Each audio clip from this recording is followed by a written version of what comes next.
situ ada kolesterol, ada glikolipid, masing-masing berfungsi deh di membran itu. Samping lipid ada komponen karbohidrat dan komponen protein dan glikoprotein. Ya, ada 4 sini lipid, karbohidrat, protein dan glikoprotein. Sementara mikrotubulus, nanti ada gambarnya di belakang, adalah cuma membantu mempertahankan bentuk trombosit pada saat dia tidak aktif. Ya, kalau dia aktif, dia akan membentuk kayak pseudopodia, ya, kayak kaki-kaki bergerak itu. Tapi kalau dalam keadaan inaktif, dia akan bentuknya diskoid, kecil, ya. Sementara sitoplasmanya sendiri, meskipun dia adalah cuman kepingan dari megakaryosit, tapi dia tetap mengandung sitoplasma. Isinya adalah hormon, protein, dan bahan lain. Spesifik atau lebih lanjut tentang membran selnya, tadi disebutkan yang terbanyak adalah glikoprotein dan fosfolipid. Ya, glikoproteinnya ini berfungsi sebagai reseptor untuk interaksi dengan jaringan subendotel dan platelet yang lain. Contohnya, glikoprotein atau GP1A itu dengan kodenya GP1B faktor polymembran, dan yang penting pada saat proses agregasi trombosit adalah GP2B3A atau sering dikenal dengan GP2B3A, ya. Itu akan membantu trombosit satu dengan trombosit lain berikatan dengan melalui perantara fibrinogen, ya. Sementara GP1C2A dengan fibronektin, GP4 dengan trombospondin. Fosfolipidnya sendiri adalah berperan dalam proses koagulasi dan sifatnya sebagai prokoagulan, jadi mendukung proses koagulasi, ya. Sementara untuk komponen berikutnya yaitu sitoplasma, isinya adalah mitokondria untuk metabolisme anaerobik, kemudian glikogen untuk proses glikolisis anaerobik, dan yang ada granula spesifik untuk proses koagulasi, ya. Ada dense granul, ini yang dikeluarkan kalsium fosfat, adenosin difosfat, ATP, serotonin.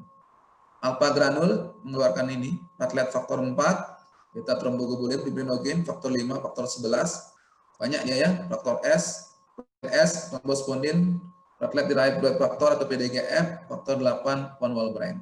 Dan ada lisosum granul, ya, mengeluarkan enzim-enzim metabolitik. Ini gambarnya, ya.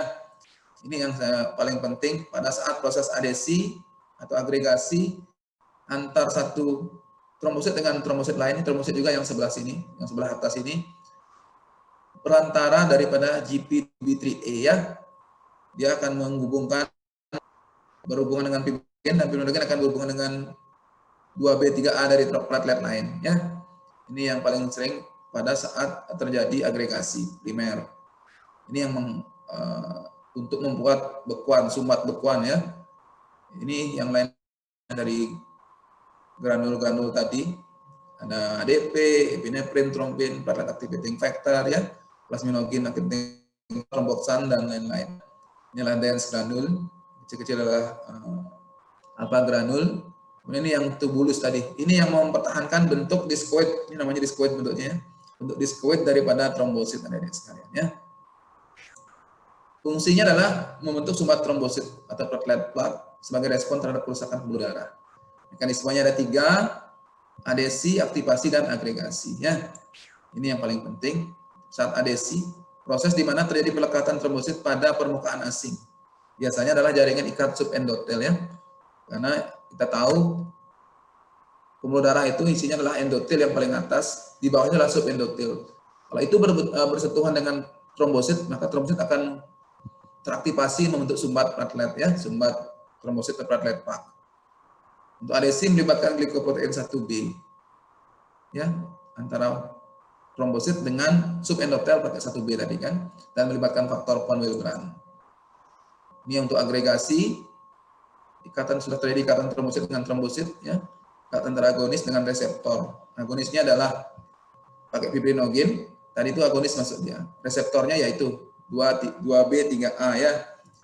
Pelepasan ADP dari dense granul memaparkan reseptor GP2B3A.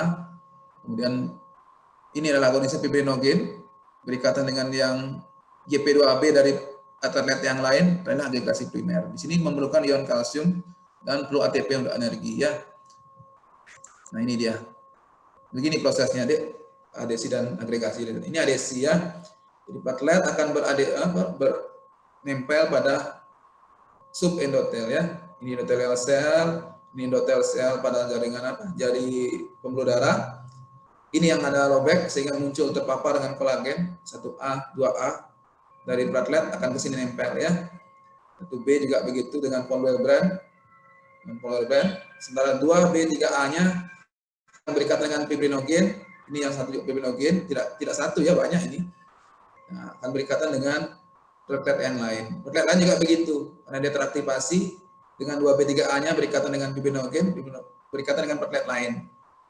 Seperti itu ya. Jadi akhirnya terbentuklah sumbat trombosit primer ya. Nanti kalau mau yang permanen akan ada di situ peran faktor koagulasi, kaskade koagulasi. Nanti mungkin dalam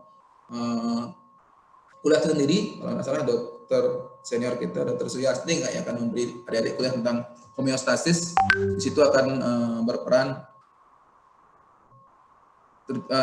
faktor koagulasi ikut memperkuat platelet plak yang terbentuk ini menjadi satu bekuan yang permanen ya, bukan primer lagi. Untuk nilai normal adik-adik sama dengan yang tadi. Kalau kita bicara leukosit, maka dalam print out hasil akan muncul 150 sampai 450 kali 10 pangkat 3 per mikroliter ya, tidak akan muncul 150.000. 150 sampai 450. Di satuannya akan 10 pangkat 3 per mikroliter. Ini contohnya ya. Bisa adik saksikan di ini print out, kebetulan pakai alat yang 3 dip ya. Ini sebenarnya harus ditutup ini mereknya. Nggak boleh menyebutkan merek. Ini di sini WBC ya. Tidak ada leukosit di sini, WBC. WBC 5,2. Ini unitnya ada 10 pangkat 3 ya. Pasti begini dia hitung-hitungannya. Nama juga platelet PLT ya, tidak ada trombosit di sini. PLT 185, normalnya kan 150 450. Ini normalnya sebenarnya 4 sampai 11 ya.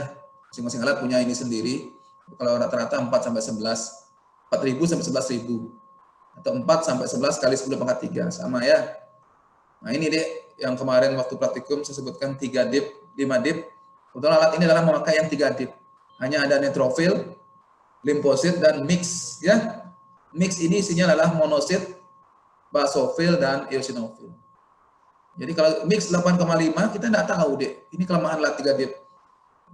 Yang banyak ini monositnya, apa eosinofilnya atau basofilnya. Kalau basofil sih jarang ya, kecuali tadi pada pasien ADB, deposisi besi, dan pada pasien CML, chronic myelocytic leukemia. Tapi eosinofil sering tinggi. Jadi kalau kita dapat pasien 3 dip alat hematologi analisernya adalah mix, persennya positif tinggi, kita harus buat hapusan lagi. Yang banyak ini monosit apa eosinofil ya. Makanya sekarang lab-lab yang baru jarang menggunakan alat 3 dip. Kalau pasiennya udah agak banyak, dia pasti akan beralih ke 5 dip. Cuman konsekuensinya harga reagennya lebih mahal adik-adik sekalian ya. Itu secara perhitungan laboratorium. Mungkin itu adik sekalian yang bisa saya sampaikan pada kesempatan pagi hari ini. Kalau ada yang mau diperjelas silahkan ditanyakan. Nanti juga akan ketemu lagi di pleno ya. Pleno kuliah 6 sampai kuliah 10. Ya, mungkin setelah Natal ya. Seperti itu. Terima kasih atas perhatiannya. Silakan Dek kalau ada yang ingin didiskusikan.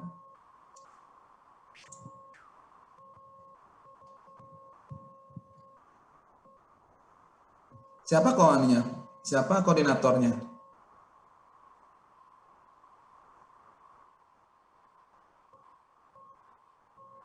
Oh iya. Ya kan ada kelompok SGD ya. Kalau memang saat ini belum ini, nanti kumpulkan aja pas pleno, boleh ya, disiapkan pertanyaan-pertanyaannya biar jelas ya. Kadang-kadang kalau ditanyakan saat ini mungkin belum terbayang atau belum sempat membaca dengan detail seperti itu. Tapi kalau sudah ada silahkan. Ya Dek ya. Siapa panggilannya siapa? Baruna ya? Iya. Ya, silahkan kalau ada. Kalau enggak, ini dikumpulkan aja pas nanti pleno, boleh ya.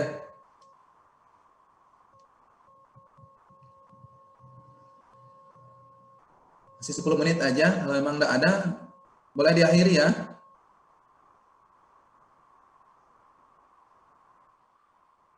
Iya, ya. Jadi adik-adik sekalian, mungkin untuk hari ini cukup ya. Nanti kita ketemu di pleno, dan Mungkin di kuliah 19 ketemu lagi di masa imunologi ya. Kalau bisa dibaca dulu sebelum kuliah, biar besoknya apa yang masih mengganjal bisa langsung ditanyakan ya. Karena kadang kalau pleno ada yang nggak hadir narasumbernya biasanya jarang lengkap ya, tapi saya usahakan hadir. Seperti itu mungkin ya. Sekali lagi terima kasih adik Baruna dan teman-teman, adik-adik saya semua ini mungkin ponakan saya kayaknya. Ya, masih muda-muda semua ini. Ya, Ara ada ya di sini ya? Ada Ara sini ya? Kayaknya kan semester 3 deh kalau nggak salah. Saya dokter. Mana orangnya? Nomor berapa? Saya dokter. Halo, di mana?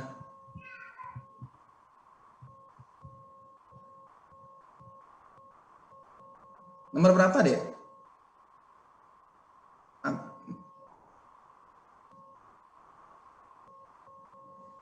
Saya dokter Ara.